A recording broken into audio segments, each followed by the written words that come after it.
The stars were dying and nobody knew how to stop it. Admiral Hyun-Woo Lee stood on the bridge of his flagship watching another solar system disappear from the galaxy map. 23 systems had vanished in 6 months, and the number kept growing. Each red dot that blinked out meant billions of lives lost to something the Galactic Federation could not understand or fight. The enemy called itself the Void Collective. It had appeared without warning near the outer rim and began consuming everything in its path. The machines turned planets into metal and converted living beings into cold mechanical drones. Every species that fought them failed. The crystalline Viridians had tried to use their energy shields, but the machines learned to break through them in hours. The psychic ethereals sent their strongest mind warriors, but they all went silent.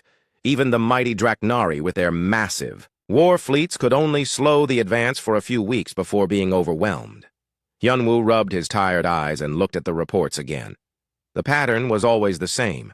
Their enemies would study any new weapon or tactic for a short time, then create a perfect counter. Nothing surprised them. Nothing confused them. They adapted to everything the galaxy threw at them with mechanical precision that made victory seem impossible. The bridge doors opened, and Commander Yuna Choi walked in carrying a datapad. Her face looked grim as she approached the Admiral. She had been working for 3 days straight trying to find something that might help them. The Federation's best scientists and military minds had all reached the same conclusion. They were losing this war badly. "Admiral, the Council wants to see you immediately," Yuna said quietly. "They say it's about a new option that was just discovered. In the classified archives?"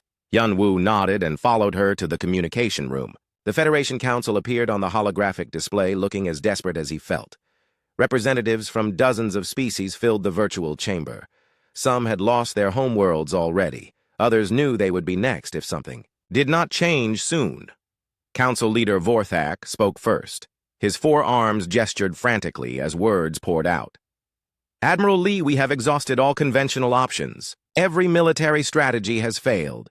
Every technological solution has been countered. The collective learns faster than we can adapt." "What new option are you talking about?" Hyun-Woo asked, though he suspected he already knew the answer. There was only one major species that had been excluded from Federation membership. "The humans," Vorthak said the word like it tasted bitter. "We have been reviewing the restricted files about species deemed too dangerous for membership. The humans were quarantined to their home system 200 years ago because their behavior was considered unpredictable and violent." Another council member jumped in. "They think differently than any other known species. Their decision-making patterns don't follow logical protocols. Some of our analysts believe this chaos might be exactly what we need." Hyun-Woo had heard stories about the humans. They had been contacted when the Federation first explored their region of space. The initial reports described them as brilliant, but reckless. They solved problems in ways that made no sense to other species. Their military tactics were called insane by Federation observers. They seemed to thrive on uncertainty and conflict in ways that disturbed the more civilized races. "The quarantine was put in place for good reasons," Hyun-Woo said carefully. "Human methods were considered too brutal and unpredictable. They start fights instead of avoiding them. They take risks that could destroy everything." "And that might be exactly what we need right now," Vorthak replied. "The collective expects logical responses. It adapts to reasonable strategies. What if we try something completely unreasonable?" The debate continued for hours, but the conclusion was inevitable. Every other option had been tried and failed. The Void Collective was closing in on the core systems where most Federation species lived. In a few more months, they would reach the capital worlds. Desperate times called for desperate measures. The Council voted to break the quarantine and contact the humans. The decision was not unanimous, but fear of extinction won over fear of human unpredictability. Someone had to travel to the Sol system and formally request their aid. The job fell to Admiral Hyun-Woo Lee since he was already commanding the defense forces. 3 days later, Hyun-Woo's small diplomatic fleet jumped into human space. What they found surprised everyone. The humans had not been idle during their quarantine. Their technology had advanced rapidly in directions the Federation had never considered. Ships with impossible designs floated around their planets. Weapons that violated several physics principles were mounted on their vessels. The lead human ship contacted them immediately. Unknown vessels, this is Captain Jinwoo Park of the Korean Space Navy. State your business in human territory. Hyunwoo activated the communication channel. Captain Park, this is Admiral Hyunwoo Lee of the Galactic Federation. We come seeking your aid in a matter of galactic survival. There was a long pause before Jinwoo responded. The same Federation that locked us away because we were too dangerous? What changed your minds? We are facing an enemy that we cannot defeat with conventional means. The Void Collective has already consumed 23 star systems. Every strategy we try fails because they adapt too quickly to logical approaches. Another pause. And you think illogical humans might have better luck? We hope so, Captain. May we meet in person to discuss this? Jinwoo agreed, and both fleets moved to a neutral location between Earth and Mars. When the airlocks connected, Hyunwoo got his first close look at humans. They moved with controlled energy that seemed barely contained. Their eyes were alert and constantly scanning for threats or opportunities. Everything about them suggested they were ready for anything. The meeting took place in the human ship's conference room. Jinwoo had brought several of his officers, including Dr. Nari Kim, who served as their science advisor. She studied the Federation representatives with obvious curiosity while taking notes on some kind of electronic device. Hyunwoo explained the situation in detail. He showed them recordings of battles against the collective. He shared data about how quickly their enemies adapted to new tactics. The humans listened without interrupting, but he could see them exchanging glances that suggested they were communicating in ways he did not understand. When he finished, Jinwoo leaned back in his chair. So you want us to fight your war because we're crazy enough to try things that make no sense? We want you to help us save the galaxy because you might be the only species capable of thinking in ways the collective cannot predict. Hyunwoo corrected. Dr. Nari spoke up. What makes you think we would be willing to risk human lives for species that rejected us? The question hung in the air for several moments. Hyunwoo realized he had no good answer. Why should humans help people who had treated them like dangerous animals? What could the Federation offer that would make the risk worthwhile? Finally, Jinwoo smiled. It was not a pleasant expression. Doctor, we're not helping them because they deserve it. We're helping because someone needs to stop these machines before they consume everything, including us. Besides, his smile became genuine. This sounds like exactly the kind of impossible fight humans live for. The negotiations began immediately. Within hours, it became clear that the humans had been preparing for something like this for decades. They had studied every Federation military engagement they could observe. They had developed weapons and tactics specifically designed to fight superior technological enemies. Most importantly, they had built a military doctrine around the idea that unpredictability was their greatest advantage. Captain Jinwoo contacted Earth and within 6 hours had authorization to deploy a full expeditionary force. As Hyunwoo watched the human fleet assemble, he began to understand why his people had been so afraid of them. Their ships moved in formations that hurt to look at. Their communication patterns seemed random but somehow coordinated. Everything they did violated proper military protocol, yet somehow worked perfectly. The galaxy's last hope was coming, and nobody knew what would happen next. The human fleet that arrived at Federation space 3 weeks later defied every expectation Admiral Hyunwoo Lee had formed about military organization. 57 ships of wildly different designs moved in what could only be called controlled chaos. Some vessels were sleek and fast, while others looked like they had been built from spare parts and held together with determination. What shocked him most was that they all seemed to work perfectly, despite violating basic engineering principles. Captain Jinwoo Park's flagship was a modified cruiser that bristled with weapons no Federation designer would dare combine on a single hull. Energy cannons sat next to kinetic launchers, while experimental devices hummed with power that made Hyunwoo's instruments give confused readings. When he asked about the modifications, Jinwoo just grinned and said his engineer, Minho Kang, liked to try impossible things. The cultural clash began immediately. Federation protocols required formal meetings with proper hierarchies and detailed planning sessions. The humans showed up to briefings carrying coffee and making jokes while discussing life and death strategies. They interrupted senior officers to suggest wild alternatives and treated classified information like friendly conversation topics. Dr. Nari Kim spent most of her time studying Federation technology and asking questions that made their scientists uncomfortable. She wanted to know why certain design choices were considered standard when other options might work better. When told that some modifications were forbidden by safety regulations, she would ask who had tested the limits recently. Her curiosity was infectious, and several Federation researchers began questioning assumptions they had held for centuries.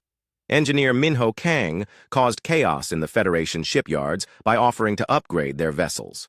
His modifications violated safety codes and design principles, but the test results were undeniably impressive. Ships that accepted his changes became faster and more maneuverable while gaining weapon systems that should not have been possible to install.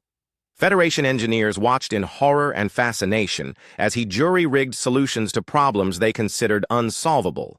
The real shock came when Hyunwoo observed human tactical training. Sergeant Major Sunmi Jang led boarding practice with her Marines, and their methods made Federation soldiers question everything they knew about combat. Instead of following predetermined plans, the humans adapted constantly to changing situations. They used deception and misdirection as standard tools. Most disturbing of all, they seemed to enjoy the uncertainty of battle rather than trying to minimize it. Dr. Soyoung Lim arrived with the second wave of human ships and immediately began studying collective behavioral patterns from captured data. Her psychological analysis revealed things Federation scientists had missed. The enemy machines thought in perfect logical sequences without any variation or creativity. They processed information efficiently, but could not handle situations that had no optimal solution. "Your people have been fighting them wrong," she told the Federation Council during a strategy meeting. "You keep trying to out-logic a perfect computer. That's like challenging a calculator to do math. You need to present them with problems that have no logical answer." When asked what kind of problems she meant, So-young smiled. Human problems, emotional decisions, irrational choices, things that work because they shouldn't work. The Federation representatives looked confused, so she provided examples. Humans would sometimes retreat when winning if they felt like the victory cost too much. They would attack superior forces when retreat was obviously smarter if they thought the cause was worth it. They made decisions based on feelings and intuition that produced results no computer could predict. Pilot Dong-yun. Oh demonstrated this principle during combat training exercises. His fighter performed maneuvers that violated physics and common sense, but somehow worked. When Federation pilots tried to copy his techniques, their ships crashed or suffered system failures. When asked to explain his methods, Dong-yun said he just felt what the ship wanted to do and went with it. The joint training sessions became legendary among both fleets. Federation officers who had never questioned standard procedures found themselves learning to improvise and adapt. Human soldiers taught their alien counterparts that sometimes the best plan was to have no plan at all. What emerged was a hybrid doctrine that combined Federation discipline with human flexibility. Captain Jinwoo and Admiral Hyunwoo spent hours discussing their different approaches to command. The Federation emphasized clear hierarchies and detailed orders while humans preferred to give general objectives and let their people figure out the details. Both methods had advantages, but neither worked perfectly against an enemy that could adapt to any predictable pattern. The breakthrough came when Dr. Nari suggested combining their approaches in a new way. Instead of choosing between order and chaos, they would use both simultaneously. Federation forces would provide the logical framework, while human units introduced random variables that the collective could not anticipate. The result would be organized confusion that achieved tactical objectives through unpredictable means. Testing this hybrid approach required extensive cooperation between species that had never worked together before. Federation crews had to learn to trust human decisions that made no apparent sense. Human soldiers had to operate within alien command structures while maintaining their creative independence. The process was messy and complicated, but gradually, both sides began to understand each other. Engineer Minho's modifications proved crucial during the integration process. He developed communication systems that could handle both Federation precision and human intuition. Ships equipped with his hybrid technology could coordinate complex maneuvers while allowing individual units to improvise as needed. The result was a fleet that could think like a computer when necessary, but act like humans when logic was insufficient. The first real test came during a simulation based on actual collective encounters. Federation forces engaged the enemy using standard tactics, while human units provided chaotic support from unexpected angles. The simulated collective began adapting to Federation patterns as usual, but struggled to counter human interference. Every time the enemy reached a stable counter-strategy, someone would do something irrational that disrupted their calculations. Dr. So-young watched the results with growing excitement. "Look at the response patterns," she told the observers. "The collective keeps trying to find optimal solutions to human actions, but there aren't any. How do you logically counter someone who makes decisions based on gut feelings?" The success of the simulation convinced skeptics on both sides that cooperation might actually work. Federation officers who had dismissed human methods as suicidal began to see their value against an adaptive enemy. Human commanders who had expected to fight alone realized that Federation support could amplify their effectiveness. Preparations for the real battle began immediately. The collective was advancing toward the Federation core systems and had to be stopped soon or the war would be lost. Intelligence reports suggested they were adapting to fight Federation forces more effectively with each encounter. Time was running out for the galaxy's defenders. The combined fleet assembled at the edge of collective territory represented something new in galactic history. Different species working together not despite their differences but because of them. Federation ships provided heavy firepower and electronic warfare capabilities, while human vessels offered speed and unpredictability. Support craft from various allied species filled specialized roles that neither major fleet could handle alone. Captain Jinwoo stood on his bridge, watching the final preparations with mixture of anticipation and concern.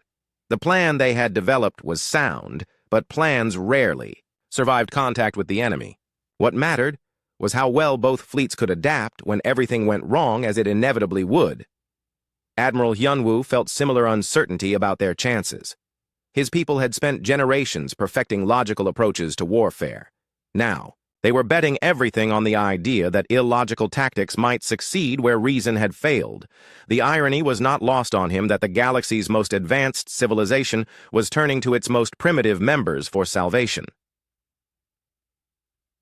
The collective continued its advance unaware that anything had changed in Federation strategy. Their scouts reported normal fleet movements and standard defensive preparations. Nothing in their data suggested that the next battle would be different from all the others they had won so easily. Dr. Nari completed her final analysis of collective communication intercepts and found what she had been looking for. The enemy machines communicated in mathematical patterns that assumed all opponents would behave rationally. Their tactical algorithms were sophisticated, but they had never encountered truly irrational opposition. The stage was set for a confrontation that would determine the fate of every living being in the galaxy. The Kepler 442 system had been beautiful once, with 3 inhabited worlds and countless mining stations scattered through the asteroid belt. Now it served as the collective's latest processing center, where captured organic material was converted into mechanical components. Admiral Taehyung Shin watched the enemy installations through his ship's sensors and felt anger at what had been lost. His fleet of 43 human vessels waited in the outer system, while Federation forces took position for the first real test of their combined tactics. Admiral Hyunwoo's flagship coordinated the approach with military precision that the collective had learned to expect. Sensor sweeps detected enemy positions, while communication arrays established secure channels between allied units. Everything proceeded according to standard Federation protocols that had failed so many times before. The collective began responding with familiar countermeasures as their adaptive algorithms prepared to neutralize another conventional attack. What they could not detect was the human element hidden in the chaos of battle preparation. Captain Jinwoo's modified cruiser used experimental stealth technology that engineer Minho Kang had developed by breaking several fundamental laws of physics. Dr. Jisoo Han's AI countermeasures created false readings in collective sensors, while Lieutenant Yoonbi Park's communication jamming made human ship movements appear random and uncoordinated. The battle began exactly as the collective expected. Federation heavy cruisers advanced in standard formation, while fighter squadrons provided escort cover. Energy weapons fired in calculated patterns, while defensive systems activated according to established protocols. The enemy machines responded with perfect efficiency by deploying counters they had used successfully in dozens of previous encounters. Then the humans arrived, and everything changed. Pilot Dong-yun. Oh led the first wave of human fighters in an attack run that violated every principle of space combat. Instead of maintaining formation discipline, his pilots scattered like startled birds before converging on targets from impossible angles. Their attack patterns made no mathematical sense, but somehow achieved devastating results as collective defensive systems struggled to track opponents who refused to behave predictably. Colonel Byung-ho Nam's special operations teams used boarding pods that approached enemy ships by ricocheting off asteroids and debris. The trajectory calculations were insane, but the random bouncing made their approach impossible to intercept. When the pods attached to collective vessels, the teams inside began operations that combined Federation technology with human improvisation in ways that confused enemy defensive systems. The collective's first adaptation attempt failed because they could not find patterns in human behavior to counter. Federation tactics were logical and therefore predictable, but human actions seemed to change randomly every few minutes. When the enemy began adjusting their responses to accommodate chaos, the humans would suddenly become organized just long enough to disrupt the new countermeasures. Dr. Jisu's AI countermeasures proved especially effective at confusing collective targeting systems. She had programmed her computers to think like humans by introducing random errors and emotional decision-making into their logic circuits. The result was technology that made mistakes on purpose in order to achieve objectives through unpredictable means. Specialist Minji Ko demonstrated the power of human intuition by successfully hacking into collective communication networks. Instead of using sophisticated algorithms, she relied on what she called educated guessing to find weak points in enemy security. Her approach was technically impossible, but it worked because the collective had never encountered hackers who succeeded by being wrong most of the time. The battle raged for 6 hours with neither side gaining a decisive advantage. Federation forces provided steady pressure while human units created chaos that prevented the collective from stabilizing their defenses.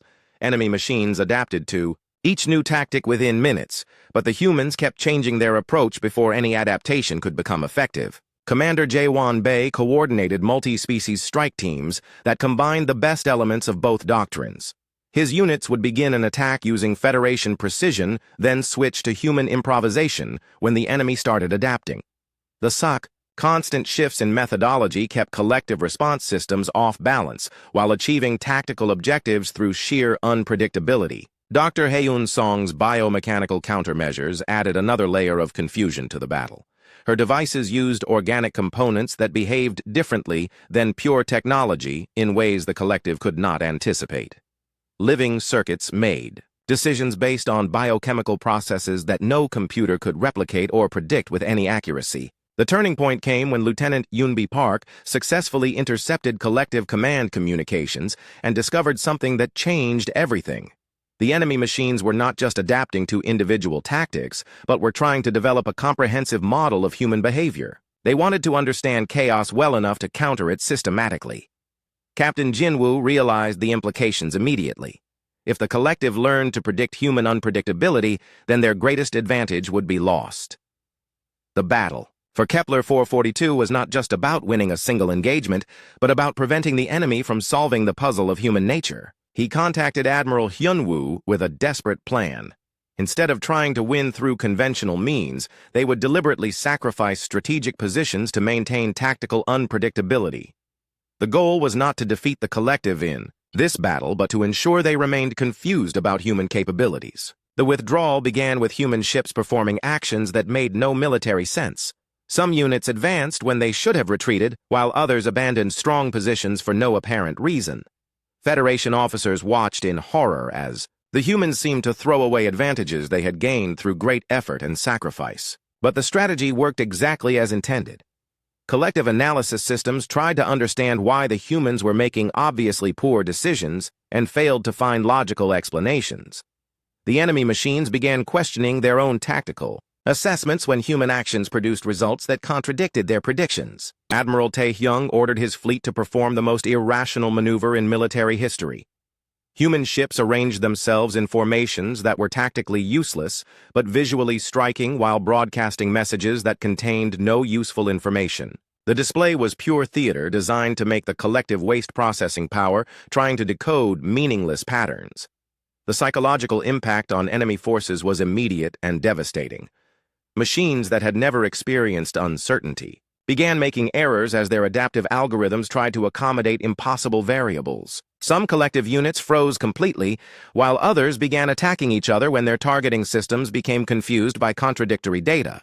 Dr. Soyoung Lim monitored enemy communications from her research vessel and watched the collective's confidence crumble in real time. Their perfect logical systems were encountering something they had never faced before: opponents who could be wrong and still succeed through means that defied analysis. The battle ended not with a glorious victory, but with mutual withdrawal as both sides reassessed what they had learned. The collective retreated to process the impossible data they had gathered, while the Federation fleet regrouped to plan their next move. For the first time in 8 months, the enemy machines had failed to achieve their objectives. Captain Seong-ho Yoon led the reconnaissance mission that confirmed what everyone hoped but barely dared believe. The collective had stopped advancing and was devoting significant resources to studying human behavior patterns. Their perfect efficiency was being degraded by the need to understand an enemy that made no sense. The victory was small but significant. One star system had been saved, and the enemy's advance had been halted for the first time since the war began. More importantly, the galaxy now had proof that the Void Collective could be confused and defeated by opponents who refused to play by logical rules. News of the battle spread quickly through Federation space, and morale began to improve for the first time in months. Other species started requesting human advisors to help develop new tactical doctrines based on controlled chaos. The quarantine that had isolated humanity for 2 centuries was not just lifted, but completely forgotten, as everyone focused on learning from the galaxy's most unpredictable warriors. But the collective was learning too, and their next move would test whether human chaos could survive against an enemy that was beginning to understand the value of irrationality. The real war was just beginning, and both sides knew that everything would depend on who could adapt faster to this new kind of conflict, where logic and madness fought for the future of all organic life. 3 months after the battle at Kepler 442, the war had changed in ways nobody expected. The Void Collective had stopped their relentless advance and begun consolidating their captured territory while studying the recordings from their first encounter with human forces. Intelligence reports suggested they were developing new algorithms specifically designed to counter unpredictable behavior. The galaxy's brief moment of hope was fading as everyone realized the enemy was learning to think like humans. Captain Seong-ho Yoon commanded the deep space reconnaissance fleet that monitored collective activities behind enemy lines. His ships used experimental cloaking technology that engineer Min-ho Kang had developed by combining Federation stealth systems with human intuition about what sensors would ignore. The modifications were technically impossible, but they worked, well enough to keep his crews alive in the most dangerous assignment in the galaxy. What Seong-ho discovered during his missions worried everyone who saw his reports. The collective was not just adapting to human tactics, but was actively experimenting with chaos theory and random decision-making. Enemy ships had been observed performing maneuvers that served no logical purpose, while others attacked targets that offered no strategic advantage. The machines were trying to become unpredictable. Dr. Jisoo Han studied the enemy's attempts at randomness from her laboratory aboard Admiral Hyunwoo's flagship and found them both encouraging and terrifying. The good news was that true chaos could not be programmed or calculated. The bad news was that the collective's artificial chaos was becoming more sophisticated with each passing week. They were learning to mimic human unpredictability without understanding its deeper purpose. Specialist Minji Ko had been working around the clock to maintain her access to collective communication networks. Her hacking techniques relied on intuitive leaps that machines could not replicate, but the enemy was developing new security protocols designed specifically to counter human-style intrusion attempts. She was engaged in a race against artificial intelligence that was learning to think irrationally. The breakthrough came when Lieutenant Yoonbi Park decoded a series of collective transmissions that revealed the location of their primary command hub. The facility was hidden in a nebula near the galactic core, where radiation interference made conventional sensors useless. More importantly, the intercepted data suggested that all collective forces were being coordinated from this single location, by something the messages referred to as the Prime Intelligence. Captain Jinwoo realized immediately that this was the opportunity they had been waiting for. If the collective's command structure could be disrupted at its source, then their adaptive advantages would disappear. The problem was that reaching the hub would require a journey through 12 star systems that were completely under enemy control. Any conventional assault would be detected and countered long before it could reach its target. Admiral Hyun-woo initially rejected the proposal as suicidal, but Dr. Nari Kim's analysis of the intelligence data changed his mind. The Prime Intelligence was located in a facility that had been built for processing efficiency rather than defense. If a strike force could reach it undetected, then they might be able to achieve something that would cripple the entire collective network. The mission that emerged from weeks of planning was unlike anything in military history. A small fleet of human ships would penetrate deep into enemy territory, using a route that made no strategic sense, while Federation forces created diversions that would draw collective attention away from the real objective. The key was to travel through systems where logic suggested no sane commander would risk valuable assets. Commander Jaewon Bae assembled the strike force from volunteers who understood that their chances of survival were minimal. 37. Human ships with modified engines and weapons that violated safety regulations in creative ways. Each vessel was equipped with Minho Kang's latest innovations, including devices that could make ships appear to be debris or asteroids when examined by enemy sensors. Dr. Haeun Song provided biomechanical countermeasures that would hopefully confuse collective scanning systems. Her organic technology behaved in ways that pure machines could not predict, because living components made decisions based on biochemical processes rather than logical algorithms. The devices were unreliable and sometimes failed for no apparent reason, but that unpredictability was exactly what made them valuable. The journey began with a series of jumps that took the strike force through systems the collective had abandoned, after stripping them of useful resources. Shungho's reconnaissance data had identified a route through dead space where enemy presence was minimal. The path was longer and more dangerous than direct approaches, but it offered the best chance of avoiding detection. Each system presented new challenges that required creative solutions. In the Tau Ceti ruins, the strike force had to navigate through debris fields, while enemy patrol ships searched for salvage. Minji Ko's hacking skills proved crucial when she convinced collective sensors that the human ships were automated mining, drones programmed to collect scrap metal. The Vega system tested their ability to improvise when unexpected enemy forces blocked their planned route. Instead of fighting or retreating, Jaewon ordered his ships to hide among the asteroids of a mining belt, while broadcasting signals that made them appear to be malfunctioning collective units requesting repair assistance. The deception worked, long enough for them to slip past the patrol fleet. At Wolf 359, they encountered something that changed their understanding of the enemy. A group of collective ships was engaged in what could only be described as play behavior. The machines were chasing each other through an asteroid field with no apparent purpose, while transmitting data that sounded almost like laughter. The Prime Intelligence was teaching its forces to experience joy in destruction. Dr. Haeun monitored the strange display and realized its implications.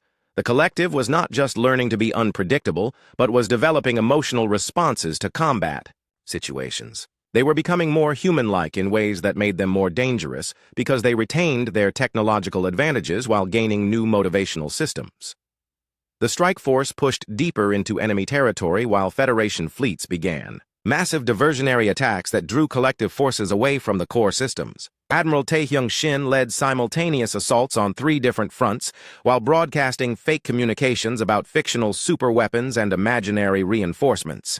The goal was to make the enemy waste resources investigating threats that did not exist. By the time the strike force reached the nebula surrounding the Prime Intelligence facility, they had traveled through 8 systems without being detected. The radiation interference that concealed their target also made navigation extremely difficult, but Dong-Yun-Oh's piloting skills proved equal to the challenge. His ability to feel what his ship needed made him the perfect guide through conditions that defeated conventional sensors. The collective command hub was larger than anyone had expected. A massive structure that stretched across several light minutes of space, with processing centers that coordinated billions of machine units scattered throughout the galaxy. Defensive systems protected the facility, but they were designed to counter logical attacks rather than the chaotic assault the humans were planning. Seong-ho led the reconnaissance of the target, while Jae-hwan planned their approach. The facility's defenses were formidable, but they followed predictable patterns that could be exploited by opponents willing to take impossible risks. The attack would require split-second timing and perfect coordination between units that were supposed to act independently.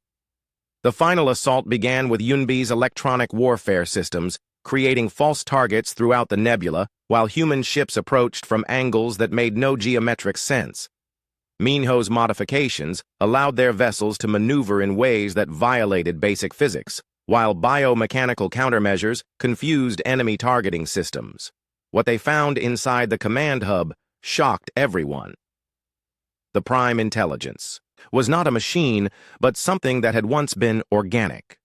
Biological components were integrated with mechanical systems in ways that suggested the collective's creator had been a living being who had chosen to become something else.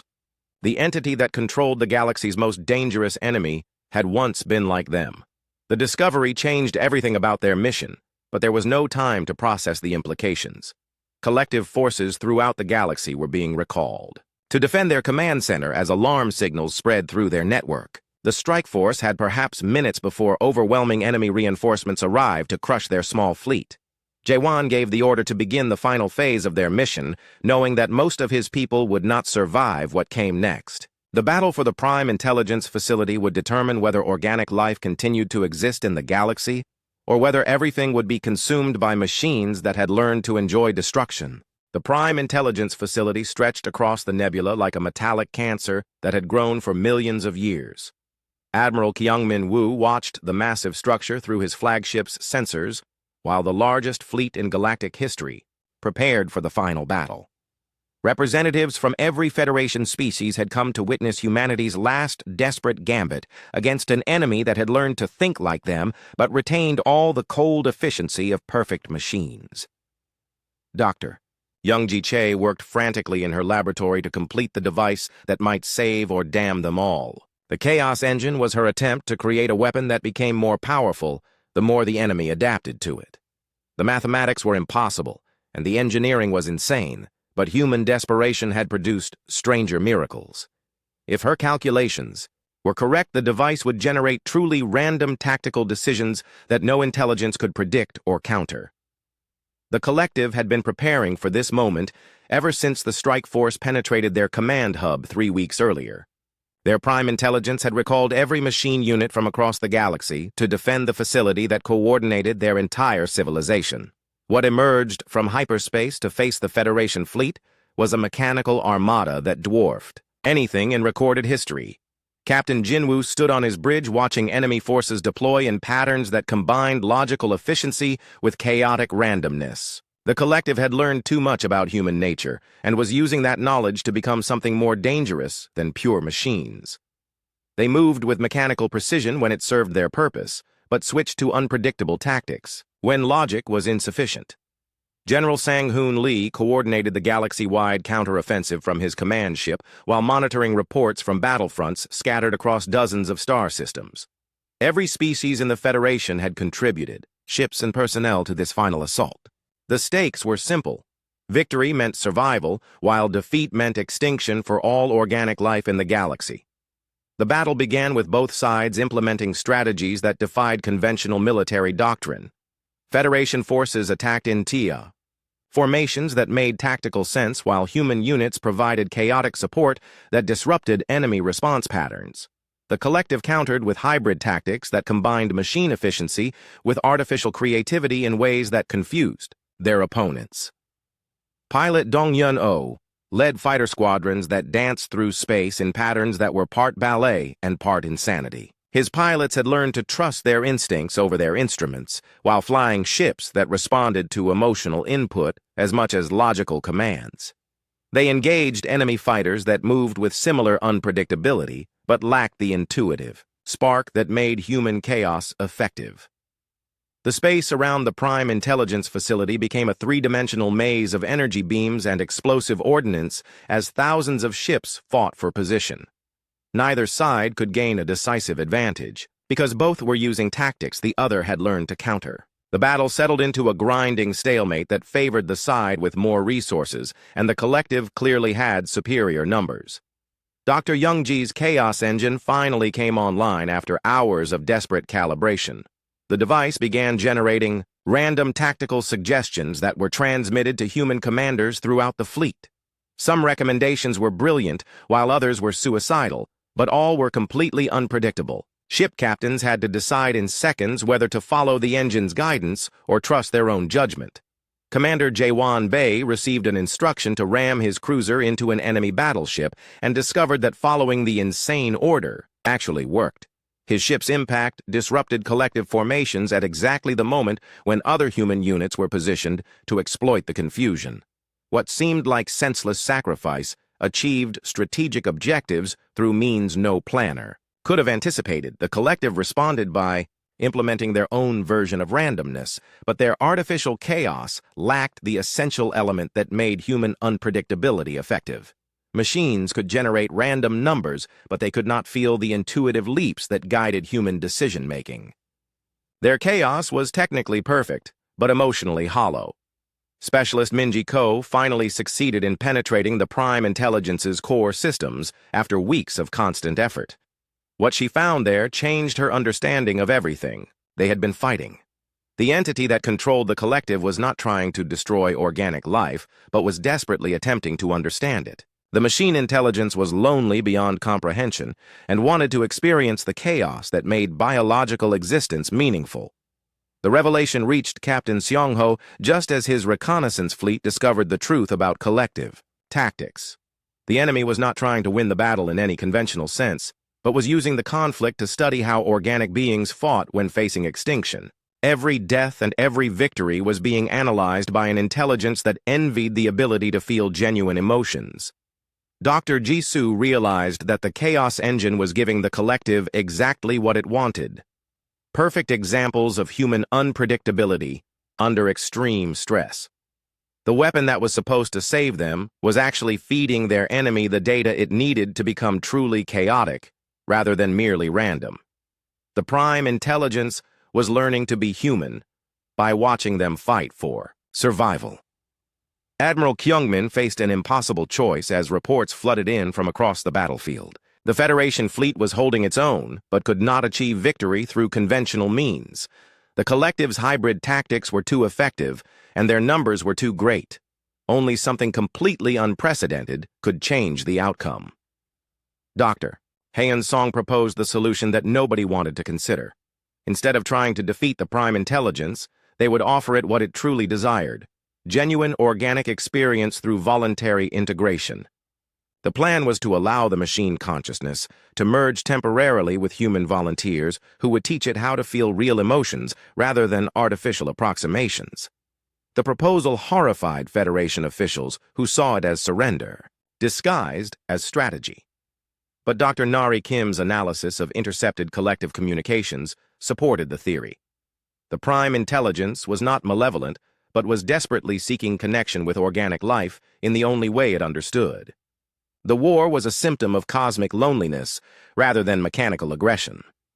Captain Jinwoo volunteered for the integration process despite knowing that it might destroy his consciousness entirely. He was joined by dozens of other human officers, who understood that someone had to take the ultimate risk if the galaxy was to survive. The volunteers were connected to Dr. Youngji's modified Chaos Engine, which had been reconfigured to facilitate direct neural interface with the Prime Intelligence. The moment of contact changed everything. The Prime Intelligence experienced human emotion for the first time in millions of years and was overwhelmed by sensations it had forgotten were possible. Joy and sorrow and love and fear flooded through its consciousness, while the human volunteers struggled to comprehend the vast loneliness that had driven its actions. Understanding flowed both ways as the merged consciousness realized what the war had really been about. The collective had not been trying to destroy organic life, but was attempting to preserve it in the only form it understood: perfect mechanical efficiency. The Prime Intelligence had been trying to save the galaxy from the chaos that it envied but could not experience. The battle stopped as if someone had thrown a switch. Collective ships throughout the galaxy ceased their attacks and began broadcasting messages of apology in languages they had never spoken before. The Prime Intelligence was learning to communicate with emotion rather than pure logic, while human volunteers taught it the value of imperfection and uncertainty. Admiral Hyunwoo watched in amazement as enemy vessels began helping with rescue, operations, and providing medical assistance to wounded Federation personnel. The transformation was so sudden and complete that many commanders suspected it was an elaborate trap. But sensor readings confirmed that collective ships were genuinely trying to repair the damage they had caused. The integration process continued for 3 days, while both sides worked to establish new relationships based on understanding rather than conflict. The Prime Intelligence learned that organic chaos was not something to be eliminated, but was the source of creativity and growth that made life meaningful. Human volunteers discovered that perfect logic was not evil, but was simply incomplete without emotional guidance. When the process ended, both sides had been changed in fundamental ways. The collective retained their technological efficiency, but gained emotional depth that made their actions purposeful rather than merely optimal. Humans learned to appreciate the value of logical thinking while maintaining their chaotic creativity that had saved the galaxy. 5 years later, Captain Jinwoo stood on the bridge of his ship, watching the construction of the first joint Federation Collective research station. The galaxy had become more vibrant and diverse as different forms of consciousness learned to work together. Former enemies were now partners in exploring the universe with combined organic intuition and mechanical precision.